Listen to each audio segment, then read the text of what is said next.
Saya tak akan ajar anda step by step. Saya akan ajar secara asasnya lah, macam mana kita nak pergi, macam mana kita nak buat, apa yang kita boleh expect dan apa yang kita boleh buat. Okey, jadi Trans-Siberian tadi saya beritahu kita dia ada 3 laluan, iaitu Trans-Siberian sendiri yang bermula daripada Vladivostok sehingga ke Moskow, ataupun Moskow ke Vladivostok. Anda boleh google kat mana Vladivostok. Ataupun lagi 2, dia ada Trans-Manchuria. Trans-Manchuria melalui China pergi ke Moskow, tidak melalui Mongolia.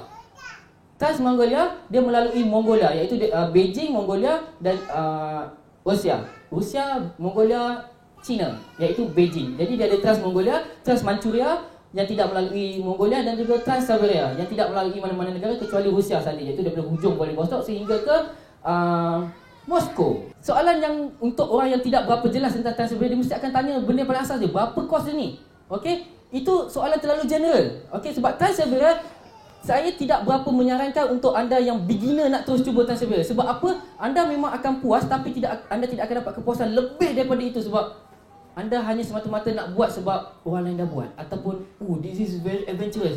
Tapi kalau anda dah ada pengalaman-pengalaman lain, tak kisah anda pergi mana sekalipun, dan anda cuba dah telah pasal impian lama tentang Trans-Siberia, dia punya kepuasan tu lain macam sikit. Betul. Sebab apa? Anda dah bersiap sedia dengan anda punya skill, anda punya ilmu ataupun anda punya pengalaman-pengalaman lain, dan juga anda akan memenuhkan waktu-waktu anda sepanjang Trans-Siberia pengambaraan ini dengan pelbagai aktiviti dan pelbagai perkara-perkara yang memuaskan diri anda. Okey, jadi dia punya kos dia untuk Trans-Siberia ni, dia bergantung kepada berapa banyak stop yang anda pergi, perhentian. Okey, berapa banyak negara yang anda nak pergi, laluan mana yang anda nak pilih, dan berapa lama anda nak berhenti dekat setiap perhentian tersebut.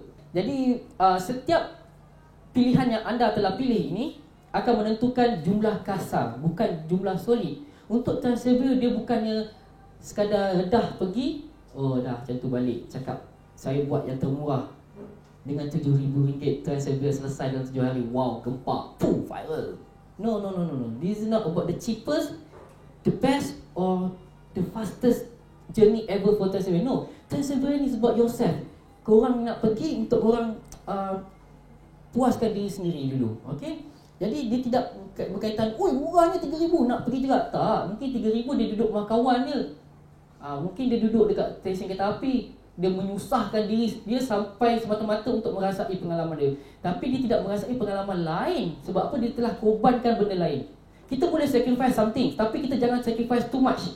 Menyusahkan diri untuk mendapatkan orang kata apa, macam like title, I've done this, I've been there. Paling cepatlah anda boleh buat, saya rasa betul, paling cepat adalah 7 hari. Tapi apa akan anda dapat? Hanyalah naik kereta api, duduk dalam kereta api saja, hujung ke hujung. Sebab apa? Dia mengambil masa dalam 6 hari lebih. 6 hari duduk dalam kereta api, anda berhenti hanya untuk beli makanan sekejap, lepas tu naik caw.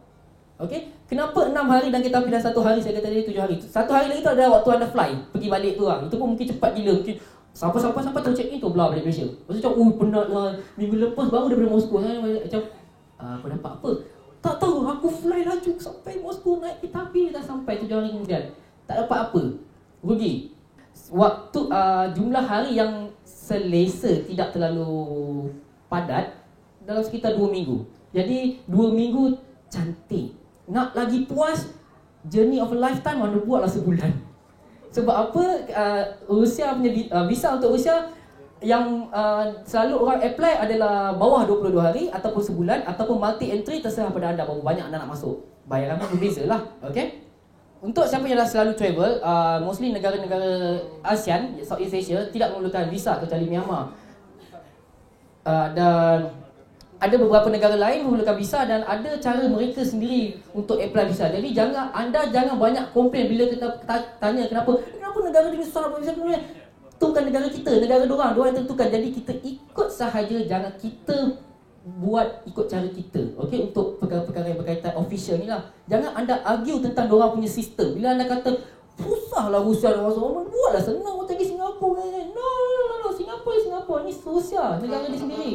Jadi untuk mendapatkan visa untuk Trans-Siberia, kalau anda memilih Trans-Siberia, iaitu daripada Moskow saja, Moskow ni perjalanan, Rusia punya visa anda boleh apply dekat ni embassy Rusia, ada Google dekat mana, dekat Jalan Ampang sana. Cara-cara dia ada very complicated, kena pakai pen color apa yang perlu, ada yang nak kena postage gedebuk-gedebak dan gambar dan semua. Ada hari-hari tertentu iaitu hari Isnin, hari Rabu, hari Jumaat saja boleh apply dan boleh collect seminggu kemudian, ataupun anda akan datang 2 kali. Sebab apa?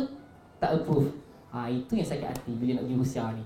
Okey, daripada nak research, first thing bila dah research, itu adalah menunjukkan anda punya minat, anda punya effort nak pergi benda ni. Bila dah research, basic research, baru bertanya benda yang tak clear. Bukan terus tanya, Oji, berapa ringgit? Alamak. Dia pun tak tahu dia nak berhenti mana, dia terus tanya berapa ringgit. Visa untuk Rusia pun ada berbeza. Ada yang multi entry, ada yang single entry, ada yang bawah 22 hari, ada yang lebih 22 hari. Lebih 22 hari adalah yang lebih susah nak dapat. Sebab apa? Nanti saya explain. Kemudian kalau untuk anda mengambil Trans Mongolia, kita akan melalui negara China, Mongolia dan juga Rusia. Okey, Mongolia, China, Rusia, hanya Mongolia yang tidak perlukan visa. China kena ada visa dan juga Rusia kena ada visa. China punya visa paling senang nak dapat, anda apply je, boleh check online, Google, ataupun masuk dia boleh Facebook page, Facebook group yang sedia ada kita ada Malaysian Backpackers Club, ada Malaysian Backpackers, ada BBM, Backpacker bagi Malaysia, dan juga ada macam-macam lagi group-group yang bersedia ada. Visa Rusia ni dia macam tricky sikit tau. Sebab apa? Dia hanya benarkan anda untuk apply 2 minggu sebelum anda pergi, ataupun lebih kurang dekat. Sebulan sebelum tak kasi. Dia tak layan. Sebab apa? Kat Rusia Embassy ni ada satu orang yang anda kena hadapi sebelum anda lepas ke seterusnya. Siapa pernah apply Rusia visa, bergerak lagi. Anda akan kenal siapa ni? Aunty Cindy ni. Aunty Cindy ni dia lah yang king kat situ. Anda tak lepas dia, anda tak dapat pancing dia, tak maaf lah, datanglah 2 kali. Sebab dia sahaja yang akan membenarkan anda punya surat tu pergi ke dalam untuk di elaborate, untuk tengok, okey layak. Lepas tu 2 minggu sebelum anda pergi, anda kena collect seminggu kemudian. Ini yang tidak express, bukan express dia visa. Lepas seminggu kemudian, kalau anda tidak dapat, tricky. Anda dah nak pergi, faham tak? Anda dah kurang masa. Jadi kat situ, first step sekali, anda buat betul-betul visa untuk Rusia ni, okay? Sebab once dah salah, seminggu kemudian anda datang, alamak, decline, tak dapat. Anda nak apply balik 2 hari kemudian. Anda dah jadi 5 hari sebelum nak berlepas. Visa siap seminggu sebelum, seminggu kemudian. Namanya 2 hari ni selepas anda berlepas. Jadi sebab itu visa Rusia ni anda kena apply betul-betul. Tapi end up anda akan ambil expressnya. Kena bayar lebih. Kalau rasa anda malas nak buat sendiri, anda boleh cari travel agency, bayarannya memang mahal. Siapa di sini kerja travel agency visa Rusia? Tak ada. Kan kata dia marah. Bila anda dah dapat Rusia tu, visa Rusia, anda akan tersenyum lebar sebab dah boleh masuk Rusia senang. Tapi tidak semudah itu. Anda kena pilih kat mana anda nak bertolak. Contoh macam anda bertolak daripada China, visa China pun kena ada. Jadi sebab itu bila sampai kat China, itulah waktu untuk anda double check everything sebelum anda start journey. Once anda dah terlepas dari China, anda dah tak boleh nak patah balik untuk settle everything. Contoh macam visa ke decline, barang tertinggal, equipment. Okay, apa yang saya akan kongsikan ini adalah tentang during winter, Trans-Siberian during winter. The best for me, tak tahu untuk anda. Sebab Russia winter, itulah dia. For me Russia is winter. Russia kalau tak winter, tak Russia lah dia. Okay, kalau Russia waktu summer, bagi saya dia sama sahaja macam waktu Eropah waktu summer. Kalau Russia waktu winter, it's magical. Mongolia waktu winter, awesome, tapi menyakitkan hati. Nanti saya akan tunjuk. Okay, minta maaf, sebelum nak apply visa Rusia ni, ada satu lagi benda yang penting. Anda tidak boleh tu apply macam tu. Dia kena ada invitation letter daripada orang daripada Rusia. Tak kisah syarikat travel agency ataupun hotel ataupun daripada company yang menjual tiket kereta api anda. Okay, invitation letter ni apa benda? Dialah yang menunjukkan anda boleh apply Rusia visa. Kalau anda tak ada invitation letter, anda tak boleh apply visa Rusia. Dan bila anda apply lebih daripada 20 hari, itu lebih complicated. Itu anda tengok ke beberapa backpackers, anda akan tahulah. Banyak, sebab benda ni very technical dan very tricky. Tapi itu dia asas, okay? Invitation letter untuk Rusia visa. Dan lebih daripada 20 hari, lagi susah. Okay, dan juga kereta api. Okay, disebabkan kita travel untuk Trans-Siberian, dia melibatkan transportation yang dah ada jadual dia. Jadi kita kena ikut cara jadual mereka. Disebabkan itu, kalau anda terlepas jadual dia, anda akan perlu tunggu beberapa hari kemudian ataupun seminggu akan datang. Jadi disebabkan itu anda kena pilih awal-awal dekat mana anda nak berhenti, berapa lama dan bila anda nak masuk atau keluar. Sebab ia akan bersangkut paut dengan hari kereta api itu berlepas. Contoh kalau kita nak pergi daripada Beijing, nak pergi ke Mongolia dahulu, kereta apinya hanya ada pada hari Selasa dan juga hari Sabtu. Kereta api K23 yang itu antara kelas yang ada. Saya tak pasti tentang hari Rabu sebab lately saya ada terbaca tentang hari Rabu ni kereta api. Itu mungkin kereta api kelas lain. Kelas yang saya ambil adalah kelas yang second class tak silap saya, iaitu satu kabin ada empat katil, satu kompartmen tu yang berpintu kunci. Dia ada first class very luxury, ada katil, ada sofa, ada TV. Second class satu kabin ada empat katil, dan juga third class yang mana satu kompartmen tu tak ada pintu tapi ada dinding lah, ada 6 katil. Katil paling bawah mahal, paling atas murah, tapi seksa nak naik turun. Okay, now let's talk about apa yang kita packing. Okay, disebabkan saya punya perjalanan ni ada yang mungkin dah tahu, ada yang mungkin tak tahu. Sebenarnya yang saya lakukan ni adalah untuk dua perkara. Satu adalah untuk self-satisfaction, memang ada impian dalam nak buat. Dan satu lagi disebabkan kita orang shooting untuk program TV saya sendiri, iaitu Kembali Backpacker Bersama Muji. Musim kedua, Trans-Siberia. Okay, jadi saya tunjukkan macam mana realiti sebenar, apa yang anda boleh buat dan apa yang saya buat sewaktu Trans-Siberia journey. Okay, the whole journey saya expect dia around minus 15 macam tu lebih kurang. Ataupun kalau pengalaman saya sebelum ni pun, yang sebelum pergi ke Trans-Siberia, saya minus 5, minus 10 je lah, paling maksimum. Tapi Trans-Siberia winter kali ni memang yang paling sejuk. Even orang Mongolia kata ini sejuk daripada sebelum dibawa sebelum ni. Maksimum yang kita orang cecah itu minus 35 waktu malam. Minus 35 waktu malam. Waktu siang average 15 to 20. Senja 25, laju. Disebabkan itulah, alhamdulillah saya mendapat sponsorship daripada North Face. Memang saya dah impikan, sebab North Face is a very technical product. Okay, dia berbeza antara outdoor adventure clothing dengan street apparel, street style. Okay, dia berbeza. Okay, apa yang saya akan tunjuk kat sini adalah tentang outdoor adventure ataupun journey yang adventurous. Bukan santai sightseeing, tengok-tengok, makan popcorn, makan pergi cafe, shoot snack, OOTD tak, no. Sebab saya sendiri bukan cara macam tu. A few times saja saya akan nak benda macam tu nak, sebab nak santai. Tapi most of the time, saya sendiri adalah tentang adventurous. Jadi saya memerlukan everything. Saya punya kelengkapan very robust, iaitu tahan lasak. Jadi macam pakaian saya perlu memilih antara fashion atau function. So ni main backpack saya. Waktu saya punya journey 20 tidak penuh. Sebab apa? Ni saya kasih tips Bila kita nak buat long term travel, contoh macam saya dah expect saya memang akan dalam 45 hari atau 60 hari. Saya punya backpack saya adalah 70% sahaja penuh. 30% untuk apa? Souvenir, barang-barang mungkin beli lagi, ataupun barang-barang rosak ataupun bertambah. Saya jenis memang beli macam-macam. Kadang mari saya beli, tak adalah. Kita tak tahu kadang kita nak beli bola ke topi ke benda. Jadi 70% memang saya penuh, 30% saya simpan untuk anything in future kalau tiba-tiba saya nak beli barang. Jadi macam-macam kita nak bawa. Mungkin nak juga bawa 3 in 1, 2 in 1, 1 in 1, all in 1. Macam-macam nak bawa. Sampai satu masa all out. Sebab aku dah tak nak layan dah. Sampai satu aku dah takkan layan dah. Bawa hanya permulaan mungkin bawa dalam makan untuk seminggu je. Tak payah bawa untuk sebulan di perjalanan. Sebab sampai tu anda dah malas nak ngadak dah. Anda dah muak. Sebab anda akan terpaksa makan benda yang merepek pun tak apa. Itu lagi sedap. Kadang macam makan je lah roti. Sedap. Dah bosan lama-lama tau. Okay. Saya sentiasa backpack saya memang saya tutup dengan cover canvas. Sebab saya tak nak orang selit macam-macam bila pergi travel. Especially waktu kita transportation, which is bag bukan kat kita. Saya ada lagi satu ni cargo bag untuk zip the whole thing dalam satu bag. Zip dan masuk cargo. Jadi yang bekerja, tak ada siapa bekerja airport tak adalah dia boleh rembat apa-apa kan. Dan itulah dia cara saya bawa backpack. Daypack macam kebiasaan anda juga. Kalau yang buat travel bawa secondary bag, mesti ada depan dan belakang. Tak adalah tiba-tiba dekat ni selimpang, bag selimpang, senang kena rembat. Dan itu bagi saya bag fashion tak sesuai untuk saya letak kamera barang berat. Sebab nanti saya punya bahu akan penat. Dan itu memang dalam kereta api pun saya letak kamera saya pasang. Sebab sebelum tu salji turun dan membasahi bag saya. Benda ni memang water resistant, tapi jenis saya sayang tak nak kotor. Saya memang akan letak macam canvas. Dan bila dalam kereta api kat Rusia pun kita tak tahu orang boleh rembat barang tiba-tiba kat belakang. Okay, dan kita masuk seterusnya tentang Clothing, pakaian kita, pakaian saya. Okey, pakaian saya ada banyak. Contohlah ini bukan, ini dalam G. Okey, pakaian memang saya ada bawa banyak, tapi saya hanya bawa pakaian yang penting yang menyelamatkan saya daripada mati sejuk beku dan juga kering pontang. Okey. Pakaian memang anda sedia maklum pakaian-pakaian untuk winter tebal, besar.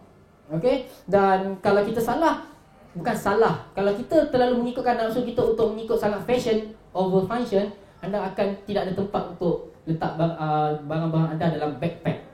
Sebab itulah anda selalu akan tengok orang gantung, bersepah, terjuntai. Tapi saya tak, saya cuba avoid untuk gantung barang-barang saya kat luar, especially jaket. Kalau jaket dah terdesak pun saya gantung, tapi bukan all the time. Saya akan letak semua barang-barang saya, jaket-jaket yang tebal tu semua selalunya dalam bag. Tapi bukan backpack ni backpack saya besar lah. Macam mana backpack yang besar, jaket-jaket yang tebal yang bulu-bulu macam ni boleh masuk dalam backpack saya yang 75 meter termasuk pakaian lain? Macam mana? Ni saya tunjuk Mungkin ada yang dah pernah tahu dan ada yang tak berapa tahu, dan ni saya share pada anda macam mana saya packing. Gunalah ni plastik kompres ni. Semua akan jadi nipis, senipis-nipis. Sebenarnya dia boleh lagi nipis daripada, boleh nipis lagi daripada ni. Tapi sebab saya packing ala kadar je macam ni. Ni patutnya boleh nipis setebal ibu jari saja. Okey, dan satu lagi tips dia adalah bila anda nak pergi travel yang melibatkan pelbagai aktiviti ataupun sightseeing dan juga adventurous, try to pakai pakaian in layers, berlapis. Maksud saya, kalau anda tak nak bawa yang tebal, anda boleh bawa yang nipis tapi berlapis. Lapisan-lapisan perlulah, base, medium apa semua, dan juga shell. Shell ni maksud saya macam yang waterproofnya shell lah. Contoh macam ni, dia tak waterproof, dia water resistant saja. Jadi saya kena bawa shell. Shell tu apa benda? Iaitu pakaian yang kalis air. Macam yang ini, nak tengok-tengok je lah, pas lah kat siapa. Sambil tu saya review pasal jaket tu.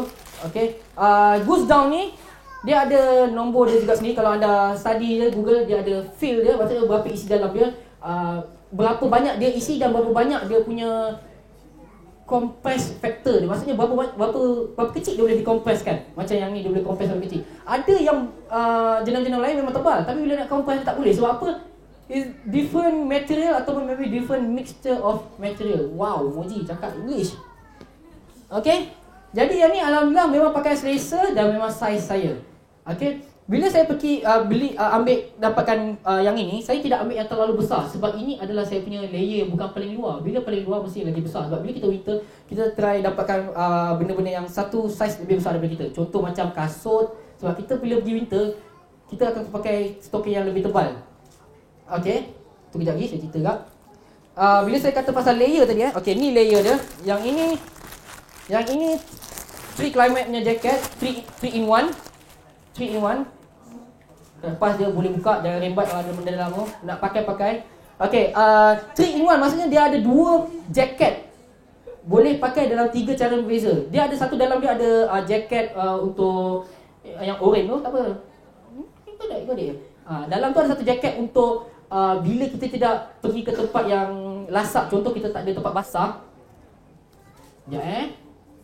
Yang ini bila saya perlukan maximum function, 3 in 1. Maksudnya dia ada panas, ada waterproof dan juga very robust. Jadi saya boleh sandar, saya boleh baring, saya boleh sliding, saya boleh buat apa saja tanpa merosakkan jaket ni. Fleece pants ni yang dia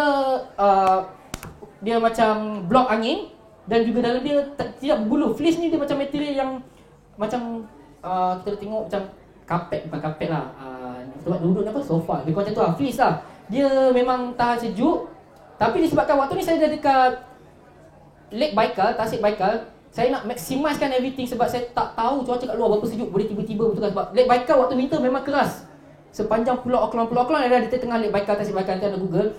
Dia memang sejuk pada waktu siang dan cuaca boleh bertukar tiba-tiba. Jadi saya perlukan layer the maximum kat sini. Jadi saya gunakan tadi base layer yang dapat daripada seluar daripada Mongolia tu, dan kemudian saya pakai fleece seluar daripada ni dah beli dah lama, baru nak start ni pakai betul-betul sebelum terlupa awak. Dan lepas itu yang terakhir, yang ni saya pakai t-shirt je dalam sebab saya ada layer yang lebih bagus daripada luar. Sebab saya pakai jaket yang saya tunjuk tadi.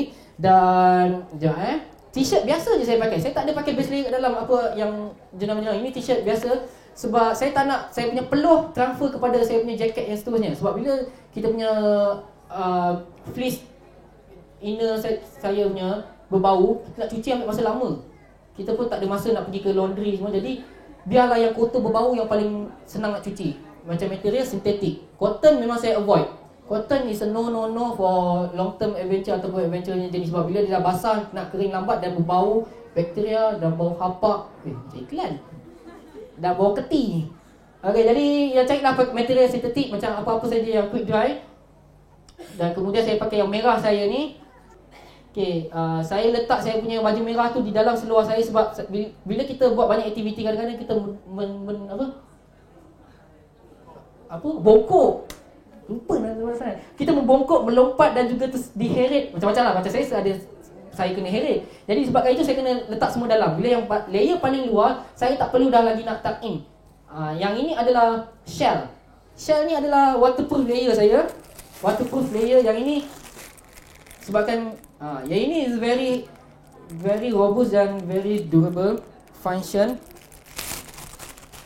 Okay, benda ni pun tak tebal mana tapi sebabkan saya dapat masuk dalam ni jadi dia nipis lah. Okay, jangan rembat bawa balik hantar balik yang kat belakang tu. Orang depan nak tengok juga jaket saya. Okay, yang ini adalah material daripada Gore-Tex juga. Gore-Tex Pro, pas lah. Ini jaket dan juga seluar. Kalau anda nampak situ dia ada suspender kan?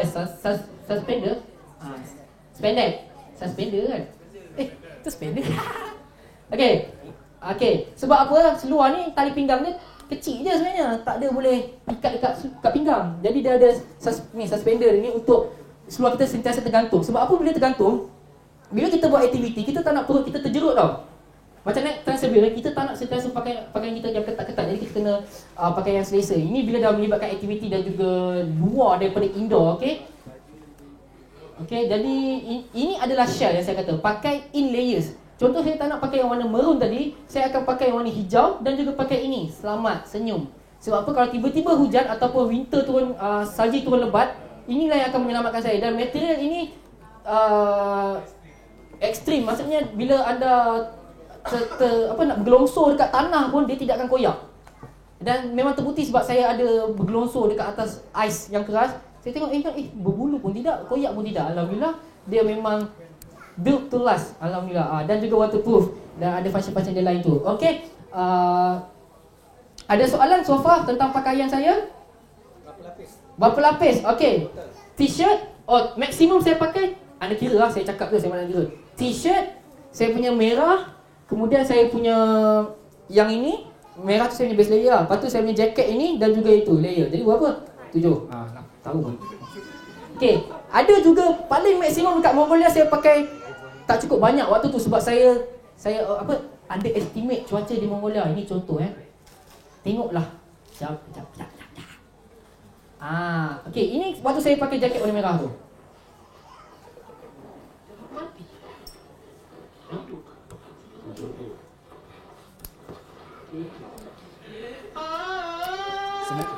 Sebenarnya jatuh tu cover line. Kalau jaket biasa yang bulu-bulu biasa, bukan bulu, maksud saya material biasa cotton, kalau dah terjatuh kat sini sliding, ni berbatu tu yang bawah kita tu. Silap dah boleh koyak. Okey, sini. 1, 2. One more.